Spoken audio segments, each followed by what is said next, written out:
كوناتي، كونتي، جريزمان، اريولا، وحتى السليبة كلهم مش فرنسيين، وكلهم يا افارقة يا حتى اللي مش افريقي هو بلد اوروبية بس هو مش فرنسي.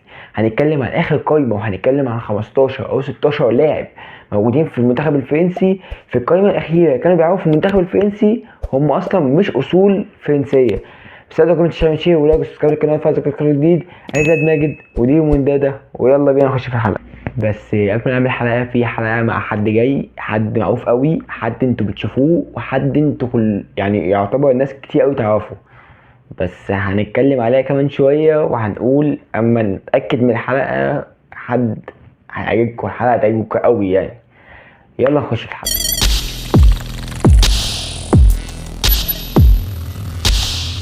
طب نقسم اللعيبة ازاي؟ نبدأ بالدوريات وهنبدأ الأول بالمراكز. وانا بقول نبدأ بالمراكز. وعندك الأول حراسة المرمى. حراسة المرمى يا معلم عندك أريولا. أريولا اللي بيلعب حاليا في وست هام وحارس المنتخب الفرنسي. هو مش الحارس الأول بس هو الحارس حاليا للمنتخب الفرنسي. أريولا هو مش فرنسي، أريولا فلبيني من آسيا. ونروح للاعب التاني. واللاعب التاني في جنسية الناس كتير قوي تعرفها زي الجنسية الكاميرونية لسليبة، بس الجنسية التالتة اللي غير الفرنسي والكاميروني قليل قوي ما حد يعرفها. هو لبناني سليبة مدافع من نادي ارسنال الانجليزي، فغريبة قوي ان سليبة لبناني، فدي محدش كتير كان يعرفها. خش بقى اللاعب التالت.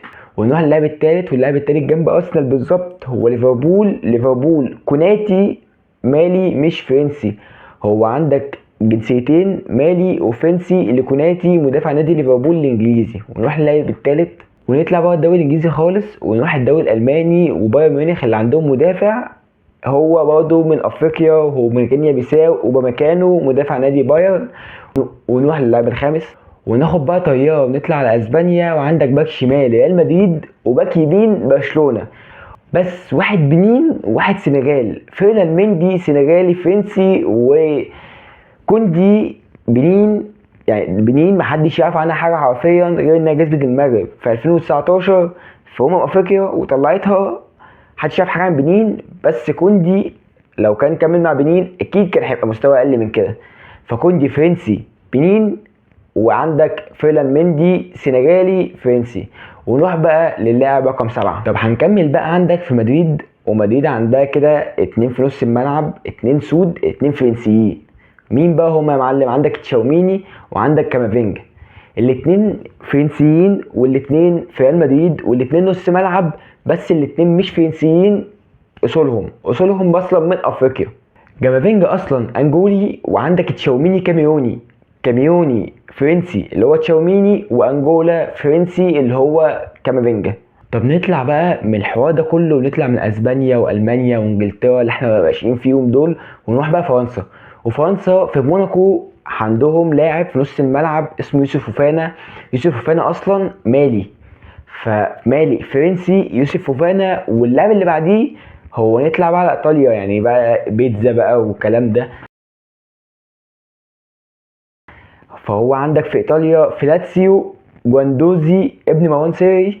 فجواندوزي مغربي فرنسي، جواندوزي نص ملعب نادي لاتسيو، فهو مغربي وفرنسي. ونروح للاعب رقم 12. طب ونرجع بقى المانيا شويه، والمانيا وبايرن برضو، وعندك برضو نص ملعب لسه منقول من فتره قليله قوي من كريستال بالاس لبايرن ميونخ، وهو اوليسي بيلعب في فرنسا مش اساسي قوي، بس هو هيبقى حرفيا اساسي وجبار قوي قدام.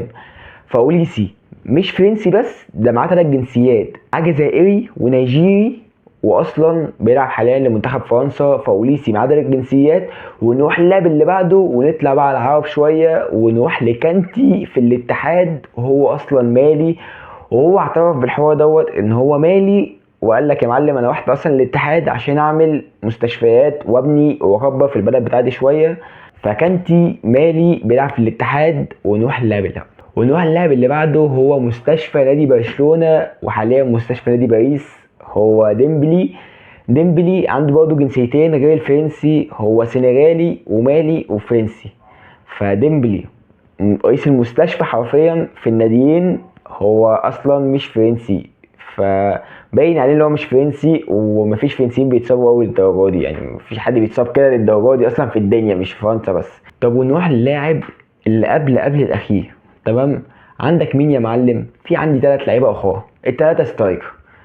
كولو مواني، هو يعني حرفيا الفرنسيين كلهم بيسبوه ال 100 ملة و100 دين اللي انت يا معلم اصلا خد الجنسيه، يعني بيحاسبوا دلوقتي اللي اداله الجنسيه. تمام. كولو مواني كونو، الحمد لله اللي هو كونو، الحمد لله اللي هو بعيد عننا اصلا، الحمد لله يعني. يعني هو اصلا ما عملش حاجه طول حياته تذكر مع فرنسا غير دي، يعني حرفيا ما عملش حاجه في حياته كلها مع فرنسا غير دي. فيا معلم والله الحمد لله ان هو بعيد عننا، وفرنسيين بيدعوا ان هو ربنا ينتقم منه يعني. ونروح لاخر لاعبين يا معلم، وهو واحد مدلل، يعني واحد مدلل فرنسا، وواحد اصلا ما كناش كلنا عارفين ان هو اصلا مش فرنسي. هو باين عليه يا معلم هو فرنسي جدا. هو الصبح كده بيقوم ياكل كرواسو ويشرب كابتشينو وعارف الحاجات دي. هو يا معلم هو فرنسي جدا. جريزمان، جريزمان هو مش فرنسي. جريزمان لاعب اتلتيكو مدريد، هو مش جنسيته الاصليه فرنسيه، هو برتغالي. يعني كان زميل كده رونالدو يعني كان زمانه زميل رونالدو، بيلعب مع هو رونالدو وجريزمان وهو برونو فرنانديز، حاجه في قمه العته سعادتك. واللاعب اللي بعده واللاعب الاخير، هو احنا عارفين اللي هو مبابي جزائري وكاميروني. ما كناش نعرف الجنسيه الثالثه غير الفرنسي طبعا، ما كناش نعرف الجنسيه الثالثه. هو يا معلم والله ما عندوش الجنسيتين دول بس، هو في زياده عليهم جنسيه اللي هو انجولا. يعني انا لسه مكتشف، احنا كده قلنا حاجتين هم اكسبشن الحلقه. عندك جريزمان ان هو برتغالي مش فرنسي، وعندك مبابي ان هو انجولي مش جزائري وكاميروني بس، هو في جنسيه ثالثه اللي هو انجولا. يعني امبابي بس داخل باربع جنسيات، فاهم؟